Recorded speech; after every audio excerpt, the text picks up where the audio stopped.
আল্লাহর নবী সাল্লাল্লাহু আলাইহি ওয়াসাল্লাম বলেছেন, রমজানের পরে সর্বোত্তম রোজা হলো আল্লাহর নামাজ, মুহররমের রোজা। আর ফরজ নামাজের পরে সর্বোত্তম নামাজ হলো রাতের নামাজ। তার মানে রাতের নামাজ বলতে যেই নামাজকে বুঝিয়েছেন ওই নামাজ হলো তাহাজ্জুদের নামাজ। জোরে বলেন সুবহানাল্লাহ। আমার বন্ধুগণ, তাহলে আমরা এই হাদিস থেকে স্পষ্টভাবে পরিষ্কার হয়ে যায় মুহররম আল্লাহর মাস। স্বয়ং নবী করিম সাল্লাল্লাহু আলাইহি ওয়াসাল্লাম এই ব্যাপারে আখ্যায়িত করেছেন। আমার বন্ধুগণ, যেহেতু আল্লাহর মাস মুহররম, এই মুহররম মাসের আমল আছে না নাই? আমার বন্ধুগণ, আর যেই দিন মুহররম মাসের একটা সম্প্রদায়ের তওবা আল্লাহ রাব্বুল আলামিন কবুল করেছিলেন, ওই দিনটা কোনো সাধারণ দিন নয়। ওই দিনটাকে বলা হয় আশুরার দিন। সুবহানাল্লাহ। মানে মুহররমের কয় তারিখ? 10 তারিখ। আর এই মুহররমের 10-এ আশুরার দিনে আল্লাহ সুবহানাহু ওয়া তাআলা আরো অসংখ্য লোকের তওবা কবুল করবেন এবং তাদেরকে আল্লাহ সুবহানাহু ওয়া তাআলা ভালো বানাবেন। মানে অন্যায় ছিল, তওবা করেছে, আল্লাহ পাক তাদেরকে ন্যায়ের পথ, ন্যায়ের রাস্তা দেখিয়ে দিবেন। সুবহানাল্লাহ। তাহলে এই আশুরা কি, এটা আমাদের একটু জানা দরকার আছে না? আমরা অল্প কথায় বলি, আশুরা শব্দটি এসেছে আরবি আশারা থেকে, তার অর্থ 10। এই আশারা থেকেই মুহররম মাসের 10ম দিনকে আশুরা বলা হয়। আমার বন্ধুগণ, ইসলামী ইতিহাসে এই দিনটি অনেক গুরুত্বপূর্ণ। এই দিনটি অনেক গুরুত্বপূর্ণ ঘটনার সাথে জড়িত রয়েছে, যদিও আমরা সেগুলোর মধ্যে এখন যেতে পারবো না। আশুরার ফজিলতের সূচনা কিভাবে হলো? সহিহ মুসলিমের 2548 নম্বর হাদিসের বর্ণনার মধ্যে এসেছে, নবী করিম সাল্লাল্লাহু আলাইহি ওয়াসাল্লাম বললেন, ইবনে আব্বাস রাদিয়াল্লাহু তাআলা আনহু বলে যে নবী করিম সাল্লাল্লাহু আলাইহি ওয়াসাল্লাম যখন মদিনায় হিজরত করলেন, তখন লক্ষ্য করে দেখলেন যে ইহুদিরা আশুরার দিন রোজা রাখছে। ইহুদিরা কি করতেছে? সিয়াম পালন করতেছে। আমার বন্ধুগণ, তা দেখার পরে আল্লাহর নবী সাল্লাল্লাহু আলাইহি ওয়াসাল্লাম জিজ্ঞাসা করলেন, ও ইহুদিরা, তোমরা কেন এই দিন রোজা রাখলা? তোমরা কেন সিয়ামরত অবস্থায় রয়েছো, সিয়াম পালন করছ? তখন ইহুদিরা বলল, ওগো আল্লাহর পয়গম্বর, এটি এমন একটি মহিমান্বিত দিন, এই দিনে আল্লাহ পাক মূসা আলাইহিস সালাতু ওয়াস সালাম সহ তার কওমের তওবা আল্লাহ রাব্বুল আলামিন কবুল করেছিলেন। সুবহানাল্লাহ। ইয়া আইয়ুহাল্লাযীনা আমানু সাল্লু আলাইহি ওয়া সাল্লিমু তাসলিমা।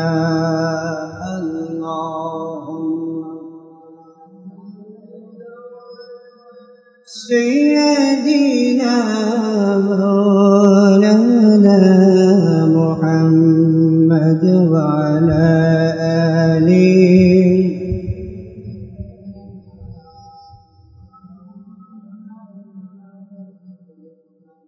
جبل كل محبة الشدقري اللهم صل على مولانا محمد وعلى آله سيدنا مولانا محمد। الحمد لله। আল্লাহ পাকের দরবারে লাখো কোটি শুকরিয়া আদায় করছি, যে মহান আল্লাহ সুবহানাহু ওয়া তাআলা আমাকে এবং আপনাকে, আমাদের সবাইকে 1446 হিজরি সন বিদায়ের পরে 1447 হিজরি সনের প্রথম মাসের দ্বিতীয় জুমায় যে মুনিব আমাকে, আপনাকে, আমাদেরকে দুনিয়াতে বেহেশতের বাগান বলতে যে জায়গাটি বোঝায়, সেই আল্লাহ পাকের ঘরে যথাসময়ে সালাতুল জুমা আদায়ের লক্ষ্যে যে মুনিব উপস্থিত হওয়ার তৌফিক দিলেন, আমরা সেই মহান মুনিবের দরবারে সেই মহান মনিবের শেখানো ভাষায় শুকরিয়া আদায় করে বলছি আলহামদুলিল্লাহ। দরুদ ও সালাম পেশ করছি বিশ্ব মানবতার মুক্তির জন্য আখিরি জামানার পয়গম্বর মুহাম্মদুর রাসূলুল্লাহ সাল্লাল্লাহু আলাইহি ওয়াসাল্লামের উপর মাগফিরাত কামনা করছি সেই সমস্ত শহীদদের উপর। বিশেষ করে আজকে কেন যেন আমার 2024 সালকে বিদায় দিল। এই 2024 সালের জুলাইয়ের কথা আমার খুব মনে পড়ছে।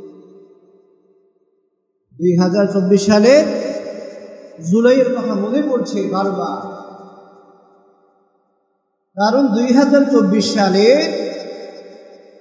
এই জুলাই মাসে সৈন্য শাসকের নির্দেশে অসংখ্য অগণিত শিশু কিশোর তরুণ যুবক যারা দেশের জন্য জীবন দিয়েছে, এমনকি আল্লাহর জমিনে আল্লাহর দ্বীন কায়েমের জন্য চেষ্টা প্রচেষ্টা করার কারণে জীবন দিয়ে শাহাদাতের পেলা পান করে দুনিয়া থেকে বিদায় দিতে হয়েছে। আমাদের কি সেই কথা মনে আছে? বুঝেন নাই মনে হয় কথা। আমাদের কি সেই 2024 সালের জুলাই মাসের কথা মনে আছে? যদি মনে না থাকে তাহলে বুঝবেন, বা তাহলে আমরা বুঝবো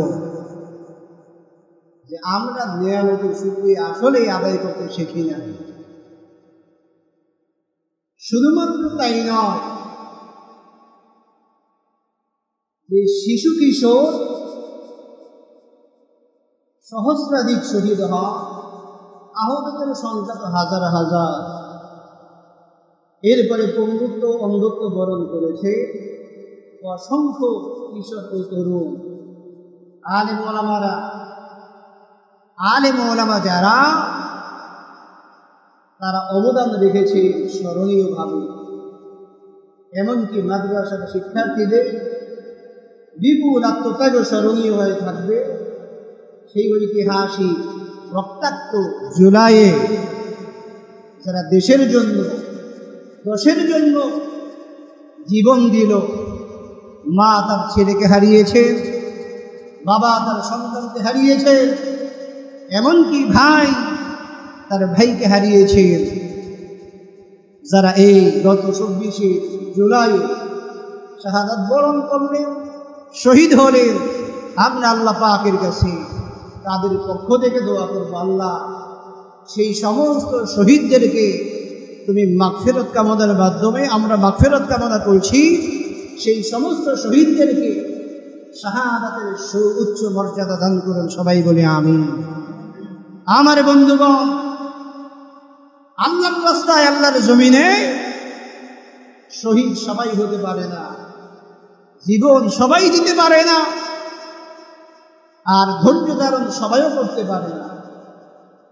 আর যারা দেশের জন্য দশের জন্য এমনকি আল্লাহর রাসূলের জন্য জান দেয়, মাল দেয়, মূল্যবান জীবন দিয়ে শহীদ হয়, কিয়ামতের দিবসে তাদের এত বেশি মর্যাদা হবে, এত বেশি মর্যাদা হবে, তামাম পৃথিবী শুরু থেকে শেষ পর্যন্ত যত মানুষ আছে সবাই উঠবে কিয়ামতের দিন উলঙ্গ অবস্থায়, কোনো কাপড় চোপড় থাকবে না।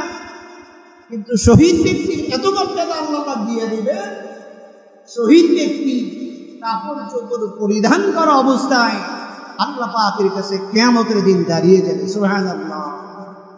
তাহলে শহীদ ব্যক্তির মর্যাদা আল্লাহ পাকের কাছে কম না বেশি? বাহির থেকে শুনবে তো, একটু আস্তে বলেন। শহীদ ব্যক্তির মর্যাদা কম না বেশি? শহীদ ব্যক্তির মর্যাদা বেশি। আমার বন্ধুগণ, তাহলে সেই শহীদদের আমরা যদি ভুলে যাই তাহলে এটা নিয়ামতের শুকরিয়া আদায় হবে না, এটা নিয়ামতের নাশুকর হবে। জোরে বলেন ঠিক কি না? শুধুমাত্র তাই নয়, এই মানুষগুলা, এই শহীদেরা যখন কিয়ামতের দিন উপস্থিত হবে, তাদের শরীরের ভেতরে এই যে জুলাইয়ের 24-এ, মানে গত 24-এর জুলাই যারা শাহাদাত বরণ করলো, আমরা লক্ষ্য করে দেখেছি তাদের কাহারো পা নেই, কাহারো চোখ নেই, কাহারো মাথা নেই, এরপরে কাহারো বিভিন্ন ধরনের অঙ্গ প্রত্যঙ্গ নেই। আমরা লক্ষ্য করে সোশ্যাল মিডিয়ার কল্যাণে আমরা তখন দেখেছিলাম একজন ভাইকে এত নির্মমভাবে হত্যা করা হয়েছিল যে ওই ভাই তাকে যেন হত্যা না করা হয় এই জন্য বলছিলেন, ভাই আমাকে একেবারে মেরো না, আমিও তো তোমার একজন ভাই, আর আমি তো অন্যায় করিনি, আমি তো কোনো বোমাবাজি করি নাই, আতশবাজি করি নাই, অতএব আমার প্রতি এমন জুলুম করো না যাতে করে আমাকে দুনিয়া থেকে বিদায় নিতে হয়। আমি যদি তোমার ভাই হতাম তাহলে তুমি কি তোমার ভাইকে কি বাঁচাইতে না? এই কথা বলার পর সেই শহীদ এবং ফ্যাসিস্টের নির্দেশে যারা এই কাজগুলো করেছিলেন, তার হাতের ভেতরে যে অস্ত্র ছিল ওই অস্ত্রের মাধ্যমে তিনি এই ঘাড়ের উপরে কোপ মারল। এরপরে ওই ব্যক্তির মাথা দিয়ে উঁচু করবে এই শক্তি নাই, কারণ ঘাড়ের রক্ষী কাটা হয়ে গেছে। এরপরে ওই ব্যক্তি কি করল, গত 24-এর জুলাইয়ে ওই ব্যক্তিকে আবার নিজ থেকে এই পঞ্চদেশের মধ্যে কোপ মারা হলো। এরপরে দেখা গেল মুহূর্তের মধ্যে ওই ব্যক্তি জমিনের মধ্যে লুটিয়ে পড়ল। এই মৃত্যুবরণ করার পরেও ওই ব্যক্তি হাতগুলা কুপিয়ে কুপিয়ে কেটেছে, পা গুলা কুপিয়ে কুপিয়ে কেটেছে, এমনকি দৃশ্য আমরা দেখতে পেয়েছি তার চোখের ভেতরে কোন ধরনের অস্ত্র ঢুকিয়ে চোখগুলো পর্যন্ত বের করা হয়েছে, নাউযুবিল্লাহ। তাহলে সেই 2024-এর জুলাইয়ের শহীদদেরকে আমরা কি করে ভুলে যাই? এটা কি ভুলে যাওয়া সম্ভব? আমরা সেই সমস্ত শহীদদের জন্য আল্লাহ পাকের কাছে দোয়া করব, রব্বুল আলামিন সেই সমস্ত শহীদদেরকে জান্নাতের সুউচ্চ মাকাম, জান্নাতের সর্বোচ্চ মর্যাদা তুমি তাদেরকে দান করে দাও, সবাই বলি আমিন। আর যারা মৃত্যুবরণ করলেন, যারা অসুস্থ অবস্থায় এখনো জীবনযাপন করছেন, আমরা আল্লাহ পাকের কাছে তাদের জন্য দোয়া করব, রব্বুল আলামিন তুমি তোমার গোলামদেরকে পরিপূর্ণ সুস্থতার নিয়ামত দান করো, সেই সাথে ঈমানের পাওয়ার তুমি আরো বৃদ্ধি করে দাও, সবাই বলি আমিন। আমার বন্ধুগণ, এই কথাটুকু বলার উদ্দেশ্য, এই জুলাই এসেছি, গত জুলাইয়ের কথা খুব মনে পড়ছিল, সেই সমস্ত ভাইদের ভিডিও চিত্রগুলো চোখের সামনে বাঁচছিল। আমরা যদি এরপরেও সেই সমস্ত ভাইদের জন্য একটু দোয়া না করি, একটু কথা না বলি, তাহলে মনে হইল যে এই জন্য আমাদেরকে আল্লাহর কাছে জবাবদিহি করা লাগবে। এই জন্য এই কথাটুকু বললাম। এ থেকে আপনারা অসন্তুষ্ট হয়েছে? আমরা গত জুমায় 2টি বিষয়ের কথা বলছিলাম, একটা বিষয় আমরা আলোচনা করছিলাম, কিন্তু আরও একটি বিষয় যে 1446 হিজরি সন যে বিদায় হলো, এরপরে 1447 হিজরি আমাদের মাঝে চলে আসলো। এই হিজরি সনের ইতিহাস নিয়ে আমরা মোটেই কথা বলতে পারি নাই। আজকে আমরা স্বল্প সময়ে চেষ্টা করব হিজরি সনের ইতিহাস ও আশুরার দিনের ফজিলত, করণীয় বর্জনীয় সম্পর্কে কিছু কথা বলার জন্য চেষ্টা করব, আল্লাহ যদি তৌফিক দান করেন, সবাই বলে আমিন। আমার বন্ধুগণ, এই হিজরি সনের ইতিহাস ও গুরুত্ব এই সম্পর্কে আমরা যদি বলতে যাই, তাহলে আমরা দেখব আল্লাহ পাক মানব জাতিকে সৃষ্টি করেছেন শ্রেষ্ঠ জাতি হিসাবে। কোন জাতি হিসাবে? শ্রেষ্ঠ জাতি হিসাবে আল্লাহ পাক আমাকে, আপনাকে, আমাদেরকে সৃষ্টি করেছেন। তিনি আমাদের জীবনযাত্রাকে সহজ ও সুচারুরূপে পরিচালনার জন্য সৃষ্টি করেছেন আসমান, জমিন, সৃষ্টি করেছেন চন্দ্র সূর্য, এরপরে সৃষ্টি করেছেন দিন রাত, নক্ষত্র, পৃথিবী, আগুন, পানি, এমন অসংখ্য নিয়ামত আল্লাহ সুবহানাহু ওয়া তাআলা সৃষ্টি করলেন, তৈরি করলেন, বানালেন। যদি বুঝে থাকেন বলেন তো কাদের জন্য বানালেন? আমার জন্য, আপনার জন্য, এই যে আপনাদের জন্য, আমাদের সবার জন্য। সুবহানাল্লাহ। তাহলে মানুষের কল্যাণার্থে আল্লাহ পাক এগুলা সৃষ্টি করলেন। এই জন্য মনে রাখবেন, আমরা মানুষ যদি আল্লাহ পাকের গোলাম হতে পারি, তামাম দুনিয়া সহ তামাম দুনিয়ার সব কিছু আমাদের গোলামি করতে বাধ্য। জোরে বলেন ঠিক না? এই কথা আমি বলি না, এই কথা স্বয়ং আল্লাহ সুবহানাহু ওয়া তাআলা কোরআনুল কারীমের ভেতরে বলেছেন। কি বললেন?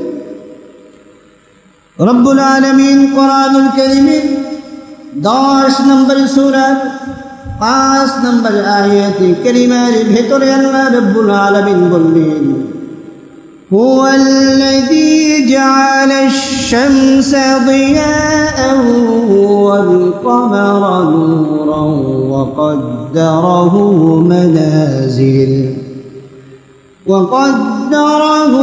منازل لتعلموا عدد السنين والحساب ما خلق الله ذلك إلا بالحق يفصل الآيات لقوم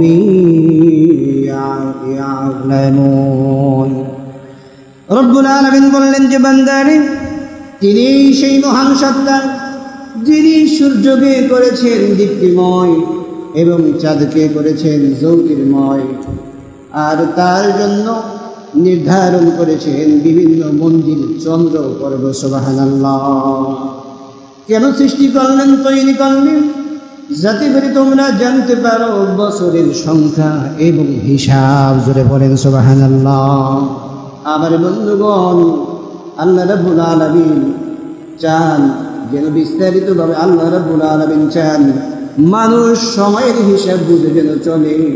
এই জন্য আল্লাহ রাব্বুল আলামিন বান্দার প্রতি দয়া এবং ইহসান করেছেন, কি করেন নাই? আল্লাহ পাক বান্দার প্রতি দয়া করেছেন, ইহসান করেছেন।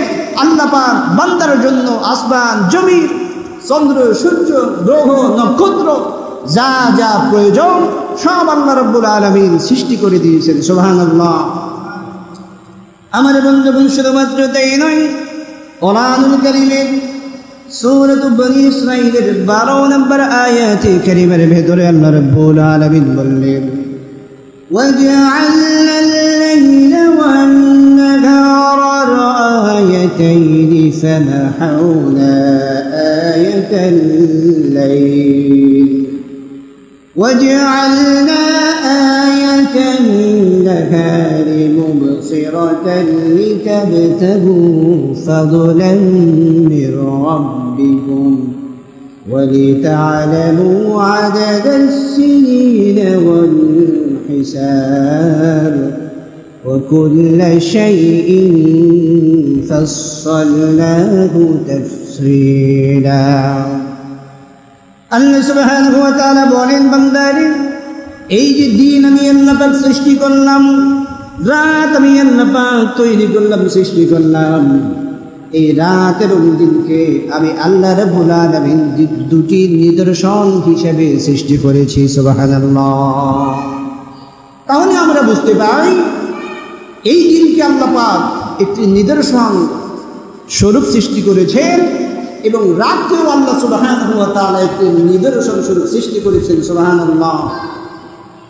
রব্বুল আলামিন বললেন যে বান্দা, অত বড় রাতের নিদর্শনকে আমি আল্লাহ রাব্বুল আলামিন করেছি অন্ধকারাচ্ছন্ন, আর দিনের নিদর্শনকে করেছি আমি আল্লাহ রাব্বুল আলামিন দীপ্তিময়। সুবহানাল্লাহ। আর কেন আল্লাহ রাব্বুল আলামিন নিদর্শন রূপে সৃষ্টি করলেন, বানালেন? আল্লাহ রাব্বুল আলামিন বলে, বান্দারে, যাতে তোমরা তোমাদের রবের অনুগ্রহ অন্বেষণ করতে পারো এবং যাতে তোমরা বছর সংখ্যা এবং মাসের হিসাব তোমরা বুঝতে পারো, গণনা করতে পারো, জানতে পারো। এই জন্য আমি আল্লাহ রাব্বুল আলামিন নিদর্শন রূপে রাত এবং দিনকে সৃষ্টি করলাম। সুবহানাল্লাহ। আর একটু আসতে বলেন সুবহানাল্লাহ। আমার বন্ধুগণ, আমরা যদি লক্ষ্য করি তাহলে আমরা দেখি এই দিন, এই রাতের এই পালাবদলের মাধ্যমে আমরা অতিক্রম করি একটি সপ্তাহ। আর একটি সপ্তাহ করে যখন 4টি সপ্তাহ আমাদের মাস থেকে বিদায় নেয়, তখন একটি মাস পূর্ণ হয়ে যায়। আবার একটি মাস, 2টি মাস, 3টি মাস, এমন করে যখন 12টি মাস আমাদের মাস থেকে বিদায় হয়, 12টি মাস যখন পূর্ণ হয়, তখন আল্লাহ পাক আমার এবং আপনার হায়াত যা দিয়েছেন তা থেকে একটি বছর অতিবাহিত হয়ে যায়। জোরে বলেন ঠিক কিনা? শুধুমাত্র তাই নয়, যেই রকম 1446 হিজরি বিদায় দিল, আমার এবং আপনার হায়াত কমে গেল, আবার 1447 হিজরি সন, হিজরি সনের সূচনা আমাদের মাঝে হয়েছে। জোরে বলেন ঠিক কিনা?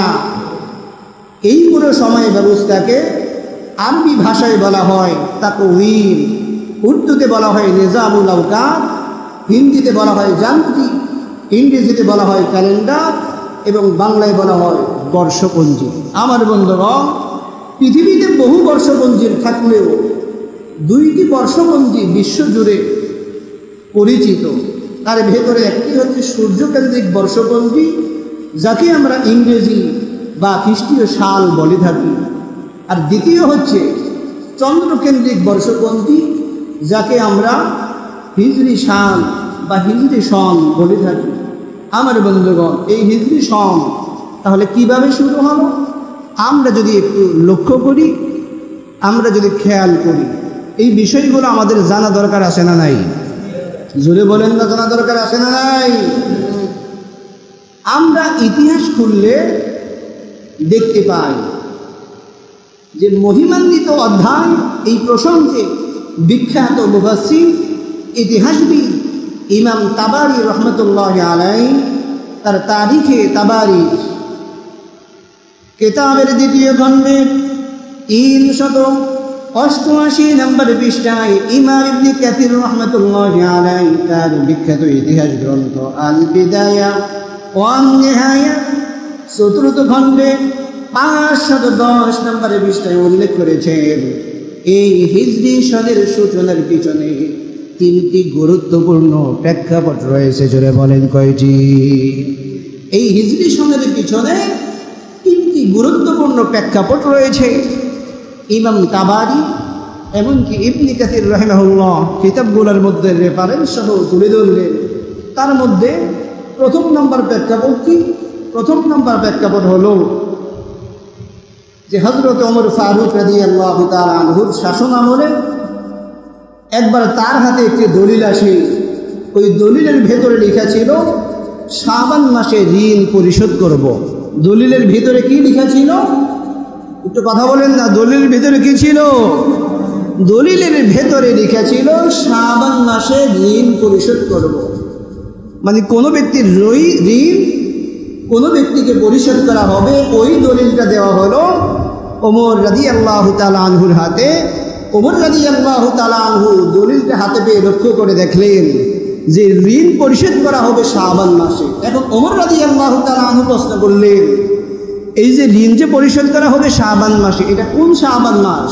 এটা কি পেছনের বছরের শাবান মাস, নাকি সামনের বছরের শাবান মাস, নাকি চলতি বছরের শাবান মাস? প্রশ্ন আসে না? যেহেতু সন নাই, তারিখ নাই, বার নাই, এই প্রশ্ন আসে, অবশ্যই স্বাভাবিক। এই বিভ্রান্তির পর হযরত ওমর রাদিয়াল্লাহু তাআলা আনহু সাহাবায়ে কেরামদের সাথে পরামর্শ করলেন, যাতে করে লেনদেন, ঋণ পরিশোধ সহ জীবনের সকল ক্ষেত্রে একটি সময় নির্ধারণ সহজ হয়। সুবহানাল্লাহ। এটা ছিল প্রথম প্রেক্ষাপট। আর দ্বিতীয় প্রেক্ষাপট হল নবীজির সাহাবী হযরত আবু মুসা আশআরী রাদিয়াল্লাহু তাআলা আনহু, যিনি বসরার গভর্নর ছিলেন, তিনি খলিফাতুল মুসলিমিন ওমর রাদিয়াল্লাহু তাআলা আনহুর কাছে একটি চিঠি পাঠালেন। চিঠির মধ্যে লিখলেন, ইয়া আমিরুল মুমিনিন, আমাদের কাছে আপনার পক্ষ থেকে যে পত্রগুলো আসে, যেই চিঠিগুলো আসে, ওই চিঠিগুলো আমরা যখন হাতের মধ্যে পাই, আমরা ওই কার্যক্রমগুলা, যেই নির্দেশগুলো আমাদেরকে দেওয়া হয়, আমরা সেই নির্দেশগুলো কয় তারিখ থেকে কয় তারিখ পর্যন্ত বাস্তবায়ন করব। এরপরে আমরা কয় তারিখ শুরু করব, কয় তারিখ শেষ করব, কোন সালের কত সাল পর্যন্ত, কত মাস পর্যন্ত এটা বাস্তবায়ন থাকবে। যেহেতু তারিখ লেখা থাকে না, সন লেখা থাকে না, এই জন্য প্রশাসনিকভাবে আমাদের খুবই কষ্ট হয়। অতএব মুসলমানদের জন্য, আমাদের জন্য নির্ধারিত একটা বছর, একটা হিজরি সন গণনা করা হোক। আবার বন্ধুগণ, আল্লাহর নবীর সাহাবী হযরত ওমর ফারুক রাদিয়াল্লাহু তাআলা আনহু এই বিষয়ে সাহাবায়ে কেরাম রাদিয়াল্লাহু তাআলা আনহুমা আজমাইন যারা ছিলেন তাদের সঙ্গে পরামর্শ করলেন। সুবহানাল্লাহ। এরপরে তৃতীয় নম্বরে ব্যাখ্যা বলছেন বিখ্যাত তাবিঈ ইমাম মুহাম্মদ ইবনে সিরিন রাহমাতুল্লাহি আলাইহি বর্ণনা করেন, এক ব্যক্তি হযরত ওমরের কাছে দাঁড়িয়ে বললেন, আপনি মুসলমানদের জন্য একটি নির্দিষ্ট বর্ষপঞ্জি ঠিক করে দিন, যেন মুসলমানরা হিসাব রাখতে সহজ হয়। সুবহানাল্লাহ। যাতে করে মুসলমানদের হিসাব রাখতে, মাস গণনা করতে, সন তারিখ রাখতে যেন সহজ হয়। আমার বন্ধুগণ, যেহেতু সময় কম, আমরা বিস্তারিত বলবো না। হযরত ওমর রাদিয়াল্লাহু তাআলা আনহু এদের সকলের পরামর্শ শোনার পরে তারিখে তাবারি আল বিদায়া ওয়ান নিহায়ের ভিতরে আরও এইরকম প্রস্তাব এসেছে। যাই হোক, ওমর রাদিয়াল্লাহু তাআলা আনহু বললেন, ভালো কথা, তোমরা যেহেতু মতামত দাও যে কোন ঘটনাকে কেন্দ্র করে আমরা এই বর্ষ, এই হিজরি সাল নির্ধারণ করতে পারি। এর ভিতরে কেউ কেউ প্রস্তাব দিলেন যে পারস্যের পদ্ধতিতে যেন তারিখ নির্ধারণ করা হয়, সন নির্ধারণ করা হয়। এটা গ্রহণযোগ্য হলো না। কেন হলো না? কারণ পারস্যিকরা প্রতিটি রাজার মৃত্যুর পর বর্ষ গণনা শুরু করত, আবার যদি নতুন করে কেউ মৃত্যুবরণ করত, তার আগেরটা বাদ দিয়ে আবার নতুন করে শুরু করত। আমার বন্ধুগণ, কেউ কেউ বললেন নবীজির জন্মগ্রহণ থেকে বছর গণনা শুরু করা হোক। এটাও প্রত্যাখ্যান করা হলো। কেন করা হলো? এই জন্য যে এতে খ্রিস্টানদের অনুসরণ হয়ে যায়, যারা হযরত ঈসা আলাইহিস সালাতু ওয়াস সালামের জন্ম থেকে সাল গণনা করে। এমনি করে এক একজন এক এক প্রস্তাব দেওয়া শুরু করলেন। পক্ষান্তরে নবীজির একজন সাহাবী হযরত আলী রাদিয়াল্লাহু তাআলা আনহু তিনি প্রস্তাব দিলেন যে আমরা বর্ষ গণনার সূচনা করব নবী করিম সাল্লাল্লাহু আলাইহি ওয়াসাল্লামের হিজরতের ঘটনাকে কেন্দ্র করে। সুবহানাল্লাহ।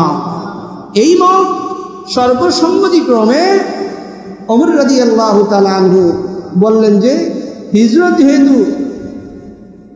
যেহেতু সত্য এবং মিথ্যার মাঝে পার্থক্য সৃষ্টি করেছে, অতএব এই হিজরত থেকেই হিজরি সাল গণনা শুরু হবে। সুবহানাল্লাহ। আমার বন্ধুগণ, তো চূড়ান্ত পর্যায়ে এটাই সিদ্ধান্ত হলো। আর মাস নির্ধারণের সিদ্ধান্ত হয় মুহররম হবে প্রথম মাস। যেহেতু সাহাবায়ে কেরাম হজ ও হিজরতের প্রস্তুতি, এই মনে রাখবেন, ফরজে কিফায়া তরক করলে যেই গুনাহ হয়, প্রত্যেকটা মুসলমানের আমল নামায় ফরজে কিফায়া তরকের গুনাহ হবে। নাউজুবিল্লাহ। আর জানাজার নামাজ আমরা যেগুলি করে আদায় করি, এলাকাবাসীর মধ্যে যদি কোনো ব্যক্তি মৃত্যুবরণ করে, এলাকার সমস্ত লোক যদি উপস্থিত না হতেও পারে, এলাকার পক্ষ থেকে যদি 2-4 জন 5 জন যদি উপস্থিত হয়, তাহলে এলাকার সকলের হক কি হয়? আদায় হয়ে যায়। এটা হচ্ছে ফরজে কিফায়া। তো মুসলমানদের মধ্যে কেউ না কেউ যদি এই আরবি হিসাবটা রাখে, তাহলে সকলের পক্ষ থেকে ফরজে কিফায়া আদায় হয়ে যাবে। সুবহানাল্লাহ।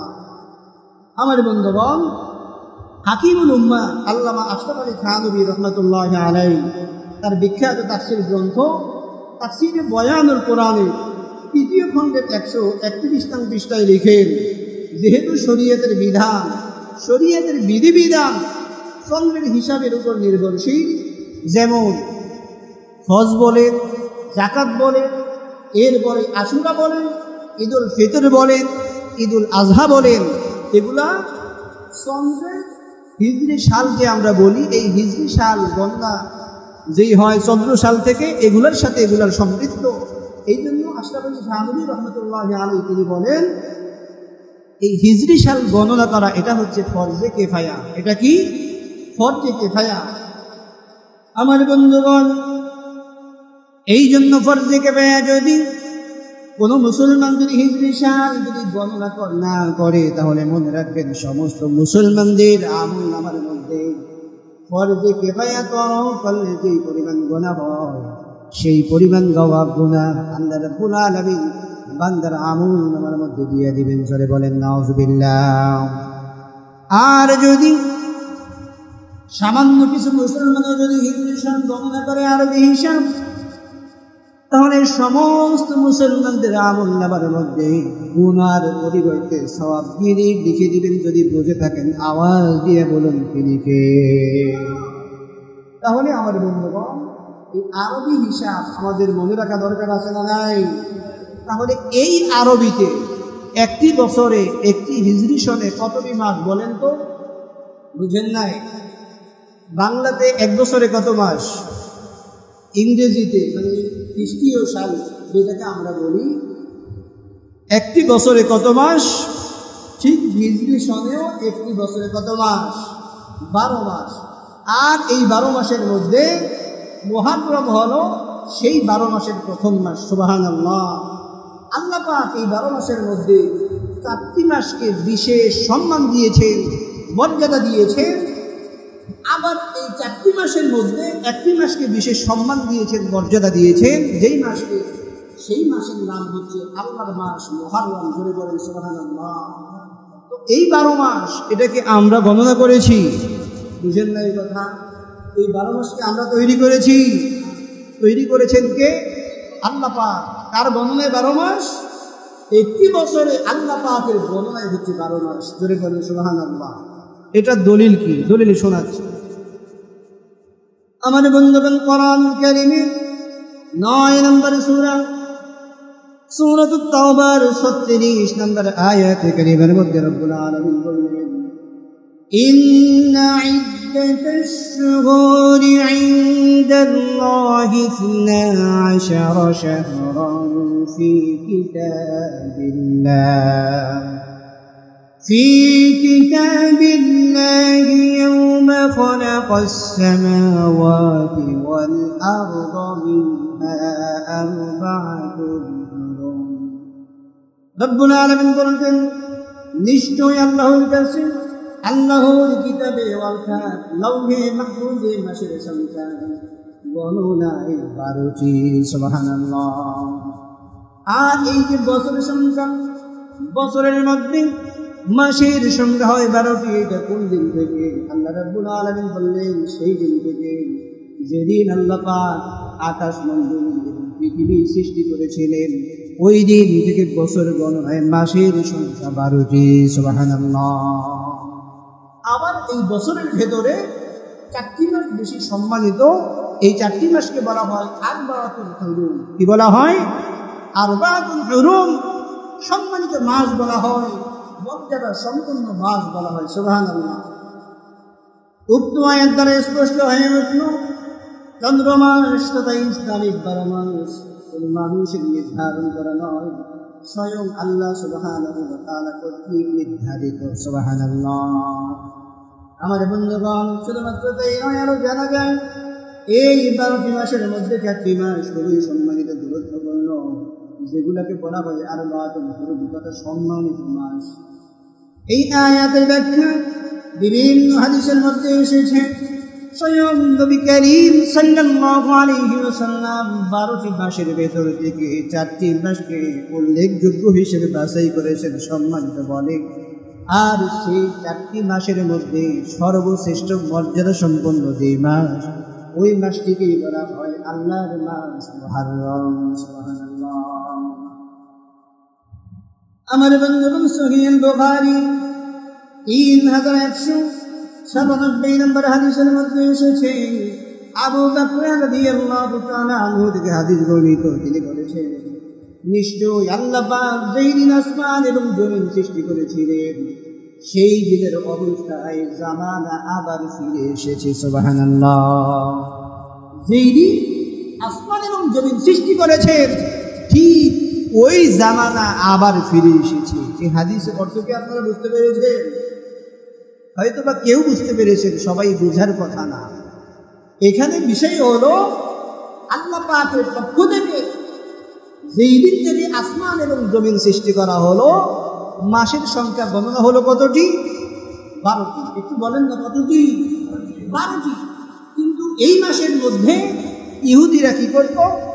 অমুসলিমরা এদের নিজের মতো করে যখন প্রয়োজন হতো, দরকার হতো, কোনো কোনো মাসকে পিছিয়ে নিত, আবার কোনো মাসকে আগিয়ে নিত। মানে যেই মাসের যেই সম্মান ছিল ওই মাস ওই সম্মানিত আসনে ছিল না। এই জন্য নবী করিম সাল্লাল্লাহু আলাইহি ওয়াসাল্লাম এই হাদিসের মধ্যে বলছেন যে ওই জামানা আবার ফিরে এসেছে, যেই জামানায় যেই সময় যেই মাসের যেই সম্মান থাকা প্রয়োজন দরকার, এখন থেকে ওই মাসকে ওই রকম ভাবেই সম্মান করা হবে। সুবহানাল্লাহ। আমার বন্ধুগণ, এই 4টি মাসের মধ্যে 3টি মাস হচ্ছে ধারাবাহিক। এই 3টি মাস যে ধারাবাহিক, এই 3টি মাস হচ্ছে যুলকাদা, যুলহজ্জা এবং মুহররম। আর বিচ্ছিন্নভাবে একটি মাস আছে যে মাসকে বলা হয় রজব। সুবহানাল্লাহ। আমার বন্ধুগণ, এখন প্রশ্ন উল্লেখিত 4টি মাসের মধ্যে সর্বোত্তম মাস যেহেতু মুহররম মাস, আর এই মুহররম মাসকে আল্লাহর মাস বলে আখ্যায়িত করেছেন ইমাম ইবনে রজব হাম্বলি রাহমাতুল্লাহি আলাইহি লাতাইফুল মাআরিফ কিতাবের 87 নম্বর পৃষ্ঠার মধ্যে লিখেন, হযরত হাসান বসরি রাহমাতুল্লাহি আলাইহি অনেকগুলো উলামায়ে কেরাম বলেছেন সম্মানিত 4টি মাসের মধ্যে সর্বোত্তম মাস হলো আল্লাহর মাস মুহররম। সুবহানাল্লাহ। আল্লাহ পাকের মাস মুহররম। তাহলে আপনারা বলেন তো, হিজরি সনের বর্তমানে আমরা কোন মাসে আছি? বুঝেন নাই কথা? হিজরি সনের বর্তমানে আমরা কোন মাসে আছি? মুহররম মাস। আর এই মুহররম মাস হচ্ছে আল্লাহ পাকের মাস, মানে আল্লাহ পাকের অতি নিকটবর্তী মাস। এই মুহররমকে আল্লাহ সুবহানাহু ওয়া তাআলা অনেক বৈশিষ্ট্য দিয়েছেন, মর্যাদা দিয়েছেন। আমার বন্ধুগণ, একেবারে সংক্ষেপ করে বলতেছি, সকল মাস আল্লাহ পাকের সৃষ্টি, কিন্তু মুহররমকে কেন শ্রেষ্ঠত্ব দেওয়া হলো? ইমাম ইবনে রজব হাম্বলি রাহমাতুল্লাহি আলাইহি লাতাইফুল মাআরিফ কিতাবের 90 নম্বর পৃষ্ঠায় লিখে, মুহররম মাস আল্লাহ পাকের পক্ষ থেকে বিশেষভাবে সম্মানিত। আল্লাহ পাকের সাথে এই মাসের গভীর সম্পর্ক থাকার কারণে এই মাসের সম্মান মর্যাদা বহু গুণে আল্লাহ পাক বাড়িয়ে দিয়েছেন। সুবহানাল্লাহ। শুধুমাত্র তাই নয়, সহিহ মুসলিমের 2645 নম্বর হাদিসের মধ্যে আমার বন্ধুগণ এসেছে হযরতে আবু হুরায়রা রাদিয়াল্লাহু তাআলা থেকে হাদিস বর্ণনা। তিনি বলেন, আল্লাহর নবী সাল্লাল্লাহু আলাইহি ওয়াসাল্লাম বলেছেন, রমজানের পরে সর্বোত্তম রোজা হলো আল্লাহর মাস মুহররমের রোজা। আর ফরজ নামাজের পরে সর্বোত্তম নামাজ হলো রাতের নামাজ। তার মানে রাতের নামাজ বলতে যেই নামাজকে বুঝিয়েছেন ওই নামাজ হলো তাহাজ্জুদের নামাজ। জোরে বলেন সুবহানাল্লাহ। আমার বন্ধুগণ, তাহলে আমরা এই হাদিস থেকে স্পষ্টভাবে পরিষ্কার হয়ে যায় মুহররম আল্লাহর মাস। স্বয়ং নবী করিম সাল্লাল্লাহু আলাইহি ওয়াসাল্লাম এই ব্যাপারে আখ্যায়িত করেছেন। আমার বন্ধুগণ, যেহেতু আল্লাহর মাস মুহররম, এই মুহররম মাসের আমল আছে না নাই? আমার বন্ধুগণ, আর যেই দিন মুহররম মাসে একটা সম্প্রদায়ের তওবা আল্লাহ রাব্বুল আলামিন কবুল করেছিলেন, ওই দিনটা কোনো সাধারণ দিন নয়। ওই দিনটাকে বলা হয় আশুরার দিন। সুবহানাল্লাহ। মানে মুহররমের কয় তারিখ? 10 তারিখ।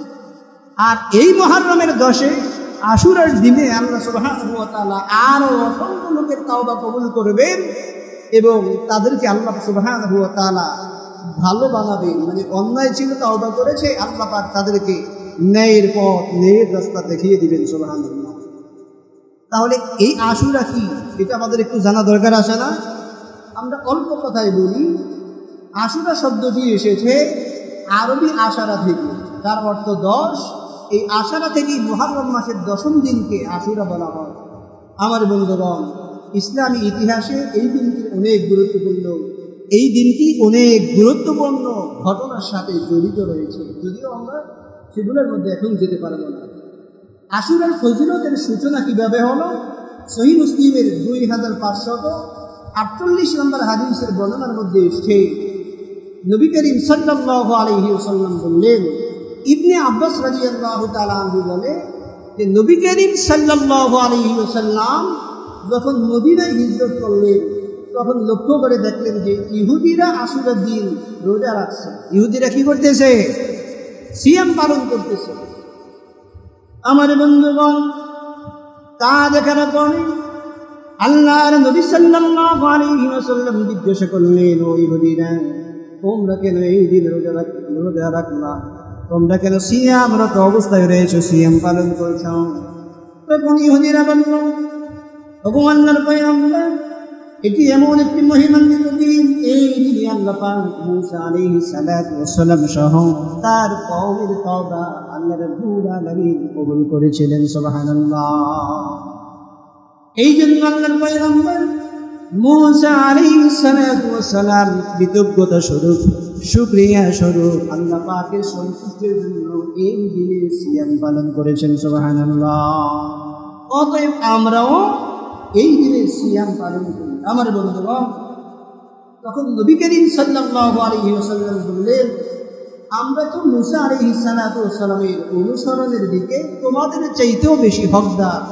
অতএব আল্লাহ নবী সাল্লাল্লাহু আলাইহি ওয়াসাল্লাম নিজেও সিয়াম পালন করলেন এবং সাহাবায়ে কেরামদেরকেও এই সিয়াম পালনের জন্য আদেশ দিলেন। সুবহানাল্লাহ। আর আজকে আমরা সেই আশুরার দিনে সিয়াম কিভাবে পালন করে, কোন দিনে সিয়াম রাখবো, আমরা সেটাই ভুলে গেছি। কি বলেন, ঠিক না? আমার বন্ধুগণ, রমাদানুল কারীমের রোজার পরে যত রোজা আছে, সিয়াম আছে, আল্লাহ নবী সাল্লাল্লাহু আলাইহি ওয়াসাল্লাম বললেন সর্বোত্তম রোজা হলো, সর্বোত্তম সিয়াম হলো আল্লাহ পাকের মাস মুহররমের রোজা। সুবহানাল্লাহ। আমার বন্ধুগণ, শুধুমাত্র তাই নয়, নবী করিম সাল্লাল্লাহু আলাইহি ওয়াসাল্লাম তার জীবনে 4টি অভ্যাস কোনদিন তিনি পরিত্যাগ করেন নাই। 4টি অভ্যাস আল্লাহ নবী সাল্লাল্লাহু আলাইহি ওয়াসাল্লাম কখনো বাদ দেন নাই। সুবহানাল্লাহ। কয়টি অভ্যাস? তার মধ্যে 1 নম্বর হচ্ছে আশুরার রোজা। আল্লাহর নবী সাল্লাল্লাহু আলাইহি ওয়াসাল্লাম কখনোই বাদ দেন নাই। 2 নম্বর হচ্ছে জিলহজ মাসের প্রথম 10 দিনের আমল এবং রোজা। আর 3 হচ্ছে প্রত্যেক মাসের 3টি রোজা, যেটাকে আমরা আইয়ামে বীজের রোজা বলে থাকি। 14 নম্বর হলো এই যে আমরা ফজর নামাজ আদায় করি। ফজর নামাজ আদায় করতে আমরা যখন আসি তখন ফরজ আদায়ের আগে আমরা 2 রাকাত সুন্নত সালাত আদায় করি কি করি না? আল্লাহর নবী সাল্লাল্লাহু আলাইহি ওয়াসাল্লাম ফজরের ফরজের আগের 2 রাকাত সুন্নত তিনি কখনো পরিত্যাগ করেন নাই। সুবহানাল্লাহ। আর এই 2 রাকাত সুন্নাত সম্পর্কে নবী করিম সাল্লাল্লাহু আলাইহি ওয়াসাল্লাম বললেন, রাকাতুল ফজরি খায়রুম মিনাদ দুনিয়া ওয়া মা ফিহা।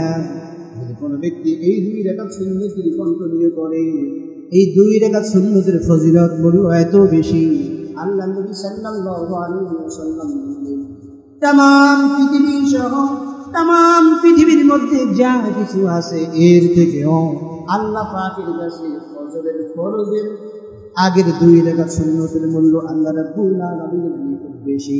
সুবহানাল্লাহ। আমার বন্ধুগণ, তাহলে আল্লাহর নবী 4টি কাজ কখনোই পরিত্যাগ করতেন না। তার মধ্যে 1 নম্বর হচ্ছে আশুরার রোজা। এখন প্রশ্ন হচ্ছে, হুজুর, যদি আমরা আশুরার সিয়াম যদি পালন করি তাহলে আমাদের জন্য কি ফায়দা, কি আমাদের ফজিলত রয়েছে?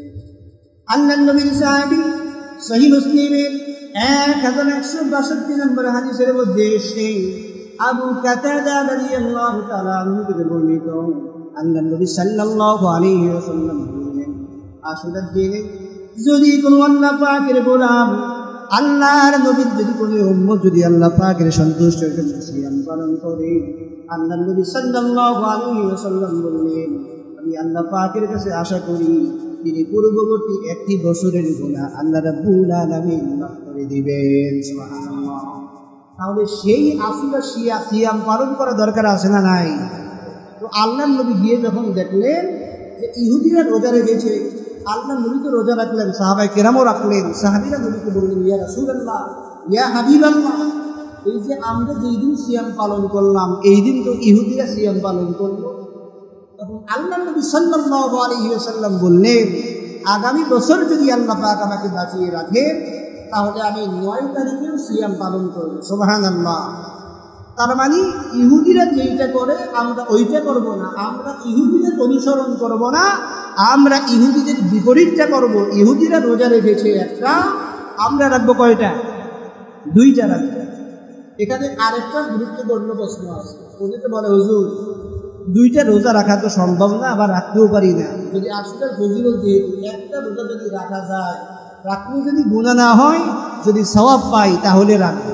এখানে বিষয় হচ্ছে হাদিস থেকে একেবারে ক্লিয়ার, যেই ব্যক্তি আশুরার সিয়াম পালন করবে আল্লাহর নবী বলছেন আল্লাহ পাকের কাছে আশাবাদী, আল্লাহ পাক ওই ব্যক্তির পূর্ববর্তী 1 বছরের গুনাহ মাফ করে দিবেন।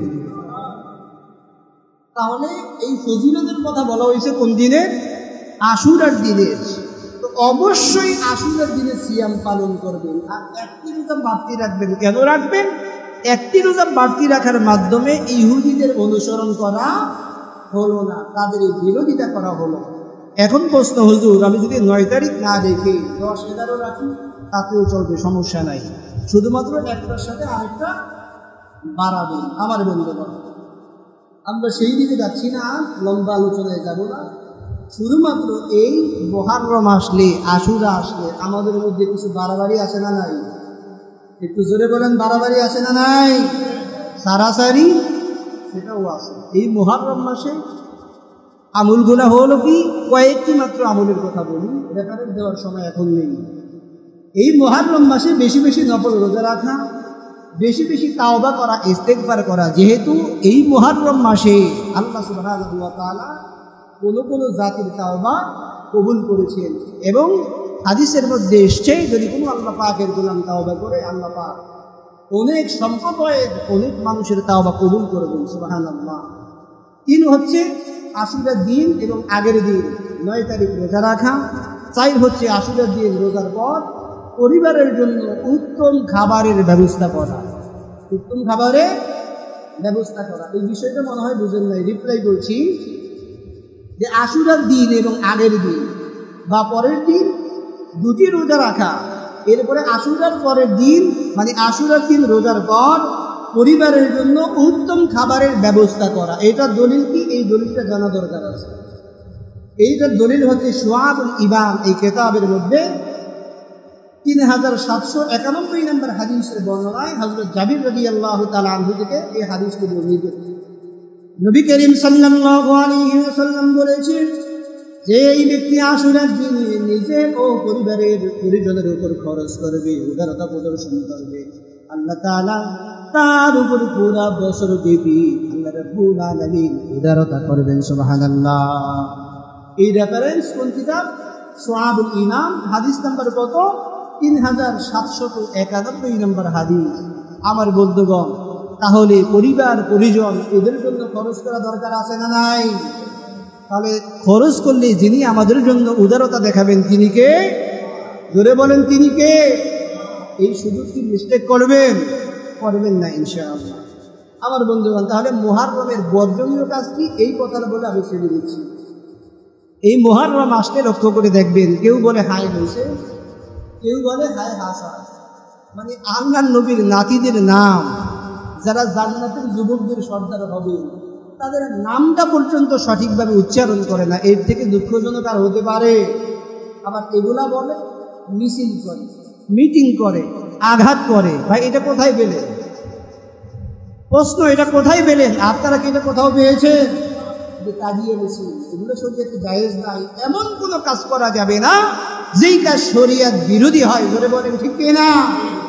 আমার বন্ধুগণ, এরপরে 2 নাম্বার, হুসাইন রাদিয়াল্লাহু আনহু, এক কথাই কি তাজিয়া মিছিল করবো না, অর্থাৎ মাজারের মতো নির্মাণ করে সেখানে বিভিন্ন মান্যত করে, এবং এগুলোকে কিভাবে জানি ওই যে কলা গাছ দিয়ে কি বানায়, এরপরে পানির মধ্যে ভাসিয়ে দেয়। আপনাদের গাজীপুরে আসেনি? আছে এগুলা? খবরদার এগুলা করা যাবে না, এগুলা সেরে। এগুলা কি? আবার লক্ষ্য করে দেখবেন এমন মানুষও আছে এই সমস্ত কাজগুলা যারা করে দেখবেন এটা কিন্তু দরবারমুখী বেশি। এটা কোনমুখী বেশি? কথা বলেন না কেন, এরা কোনমুখী বেশি? মাজারমুখী বেশি। অথচ শাহজালাল শাহপরান রহমতুল্লাহি আলাইহি, এই শাহজালাল রহমতুল্লাহি আলাইহি শিরকের পক্ষে ছিলেন না বিপক্ষে ছিলেন? আজকে কথা বললেন কেন? শাহজালাল রহমতুল্লাহি আলাইহি শিরকের বিপক্ষে ছিলেন। যেখানে শিরক ছিল সেখানে তিনি শিরককে নির্মূল করেছেন। জোরে বলেন ঠিক কি না? আর আমরা সেই শাহজালালের উত্তরসূরি হয়ে, শাহপরানের উত্তরসূরি হয়ে আমরা কিভাবে শিরক করি, এটা কি আমাদের দিলের মধ্যে, মগজের মধ্যে একবারও খেয়াল হয় না? তাহলে আমরা এই জাতীয় কাজকর্ম না বর্জন করব? এটা আমরা বর্জন করব। বর্জন করতে তো রাজি আছি তো ইনশাআল্লাহ? যারা এই কাজ করে এদেরকে আমরা ঠান্ডা মাথায় বুঝাবো। আমার বন্ধুগণ, আপনারা জানেন কি জানেন আমি জানি না, ইতিহাস থেকে আমরা দেখেছি শাহজালাল ইয়ামানি রহমতুল্লাহি আলাইহি, তার থেকেও শাহপরান রহমতুল্লাহি আলাইহির মেজাজ কিন্তু গরম ছিল। মেজাজ কি ছিল? গরম ছিল। তাহলে তারা এই শিরককে পছন্দ করতেন না। অথচ এখন বর্তমানে লক্ষ্য করলে দেখা যায় শাহজালাল বলে, শাহপরান রহমতুল্লাহি আলাইহি বলেন, এদের মাজারে গিয়ে কিছু মুসলমান নামের কুলাঙ্গার রয়েছে, মুসলমান নামের কুলাঙ্গার আছে যারা গিয়ে সেখানে সেজদা করে। নাউজুবিল্লাহ বলবেন না? আছে না নাই? এই সমস্ত শিরক করা যাবে? এই সমস্ত শিরক তো করা যাবেই না। এইটা দিয়ে শিরকের, যেখানে শিরক হয় সেই আস্তানাও আমরা দেখতে চাই না, সেই আস্তানাও আমরা দেখতে চাই না। আবার এইটা বললেন না যে হুজুর মাজারের বিরুদ্ধে কথা বলছে, দরবারের বিরুদ্ধে কথা বলছে। ভাই আমি কি সেইটা বলছি?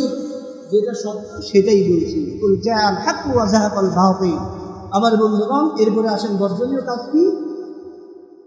বর্জনীয়ের মধ্যে রয়েছে 4 নম্বর হচ্ছে, 3 নম্বর হচ্ছে আশুরা উপলক্ষে মিষ্টান্ন দ্রব্যমূল্য ইত্যাদি বিতরণ করে। মানে শুধুমাত্র আশুরা আসলে বিভিন্ন রকমের মিষ্টি এগুলো বিতরণ করে, এছাড়া বিতরণ করে না। আর উদ্দেশ্য থাকে কি? আশুরা কেন্দ্র করে ইমাম হাসান হুসাইন, এগুলা কেন্দ্র করে এগুলা করা যাবে না। শোক মিছিল করা যাবে না, মসজিদে ইত্যাদি লাইটিং করা এগুলো যাবে না।